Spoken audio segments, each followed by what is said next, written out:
From my years of learning the knowledge, I know London like the back of my hand. But today, we're going to see something I've never seen before, the back of my eyes. So today, we're going to see some of the small stuff in London. But I'm working with Specsavers, so before I do any of that, we're going to go get myself an eye test, an OCT scan, to ensure that I can see all the things I want to show you.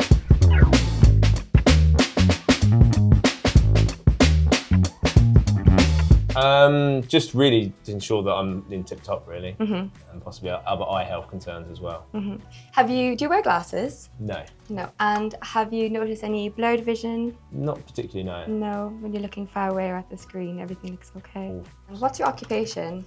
Taxi driver.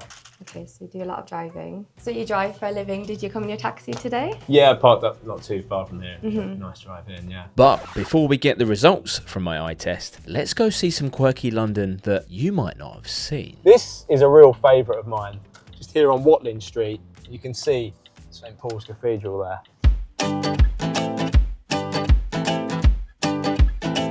This is a stunning visual you've got to come and see with your own eyes. The perfect reflection of that wonderful dome of St Paul's Cathedral. It's almost like they designed it this way.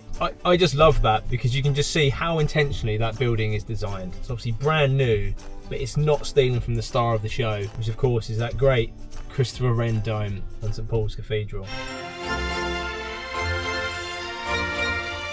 And before we move away from St Paul's Cathedral, there's one other tiny feature that you might have missed. This is a zodiac clock. It tells time a little bit differently as the time goes around the outside. There's astrology signs on there as well. But the key feature that many people miss here is the face in the centre of the clock. That's because it's Winston Churchill. Winston Churchill was good friend of Brendan Rackham, where this house takes us to Edward. Eyesight is everything in this job. Because the obvious one is I've got to look at roads, I've got to look at when the lights turn green. I'm looking at people that might be crossing the road, even people that are hailing me down. Sometimes there's these little micro movements that people make. You know, is someone going to cross the road and jump out in front of me? I've then got to look in my mirrors and see if anyone's approaching on me. And then of course, I work from day into night. My eyes have to adjust into the night as well. So there's so many different cues and movements that I just have to be attuned to. Sometimes real fine, minute movements. So my eyes have to be tip top. But are my eyes as good as I think they are? Remember, it's been years since I've had an eye test.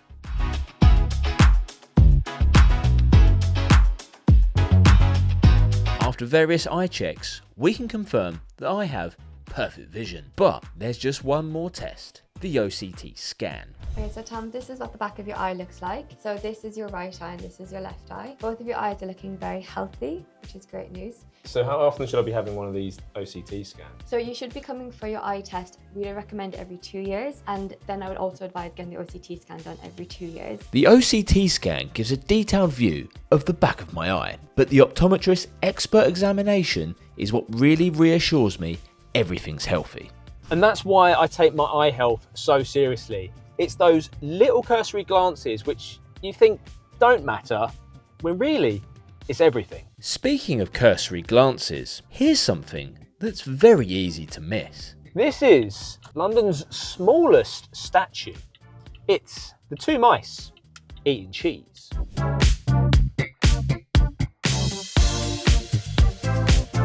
For me, what made me fall in love with London, and still to this day, is that I'm constantly panning for gold. There is just so much gold in these streets in terms of visual, history. It's not the same London I saw when I first got my badge 8 years ago. It's not the same London I saw last year, because there's always something that I find, I pick up on, and I wonder, how did I ever miss this? Like, how did I not know about this? And I love that for as long as my career continues, I'm forever being able to pick up more and more gold in that way. So I had an OCT scan earlier and I found the thing just remarkably quick and easy. Like for a moment I thought, had they even done the test? Look down the barrel of a lens, they just scan your eye, and then afterwards you've got a perfect map of your eye. It's like the knowledge of your eye. So if there was any cabbies out there that are kind of considering getting an OCT scan, the thing is, it was so faff free. You know, I had my test done. The OCT scan was I felt like seconds, but about a minute to get done. This is a glorious hidden gem.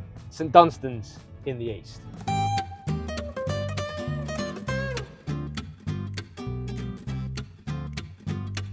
St Dunstan's in the east, an original Christopher Wren church. Sadly, it got bombed out during the Second World War, and this is the state we see it in today, perfectly preserved. So even though not an active church, many people can still come here and enjoy this London marvel. So, Tower of London, London's first great palace. Originally built by William the Conqueror, going back to the 11th century. He was coronated within Westminster Abbey, Christmas Day, 1066. This was built as a sign of his mighty rule.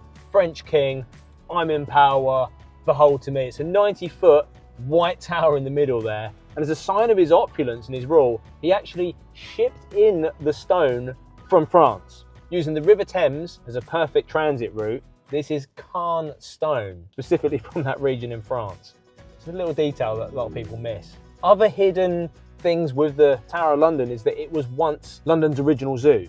Yes, the royal family over the years were given animals as gifts and actually stored them here at the Tower of London. It was only until the 19th century they realised probably not the best place to store them, so they actually moved them round to London Zoo. And very neatly, they used the canal network not too far from here to take them around to its current location in Regent's Park. And a wonderful feature that just shows you just how old London is and the foresight that our founders of London had is of course the Romans. So you have the ancient Roman London Wall on the right hand side of the cab. And this would have once gone around the perimeter of the City of London. The City of London is still based upon that perimeter the Romans did almost 2,000 years ago. Up next on our tour is a piece of street furniture that has a place close to my heart. So behind us is the Green Cabman shelter. These are a permanent fixture in London. They're Grade 2 listed status.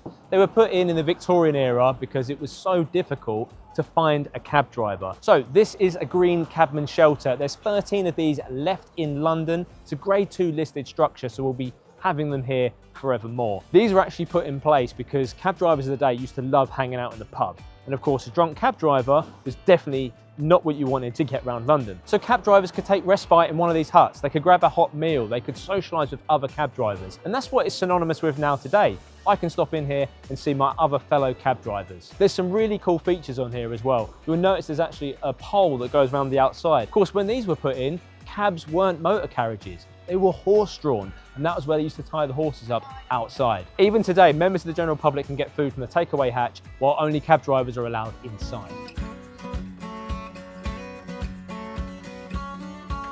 If you ask any London cab driver for the best view in London, it's this, Waterloo Bridge.